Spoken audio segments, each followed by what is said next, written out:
అందరికీ నమస్కారం. నా పేరు డాక్టర్ శైలజాదేవి. ఓటర్ మహాశయులకి ఒక సూచన.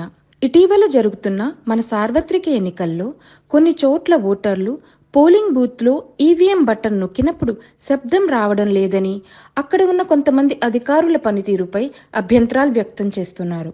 మే 13న మనకు అలాంటివి జరగకుండా ఓటు వేయాలంటే పాటించవలసిన జాగ్రత్తలు.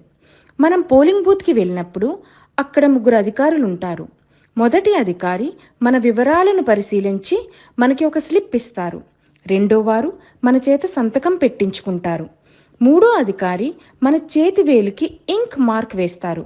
ఈ అధికారి దగ్గరే ఈవీఎం యాక్టివేషన్ మషీన్ అనగా మాస్టర్ కంట్రోల్ యూనిట్ ఉంటుంది. అది నొక్కినప్పుడే ఈవీఎం యాక్టివేట్ అవుతుంది. అప్పుడు మనం పరదా చాటున ఉన్న ఈవీఎంలో మనకి నచ్చిన అభ్యర్థికి ఓటు వేస్తాం. మనం బటన్ నొక్కినప్పుడు ఒక శబ్దం వస్తుంది. వెంటనే పక్కనే ఉన్న వీవీప్యాట్లో మనం ఓటు వేసిన అభ్యర్థి పేరు, పార్టీ వివరాలు డిస్ప్లే అవుతాయి. ఒకవేళ మనం బటన్ నొక్కినప్పుడు శబ్దం రాకపోతే మన ఓట్ పడలేదు అని అర్థం.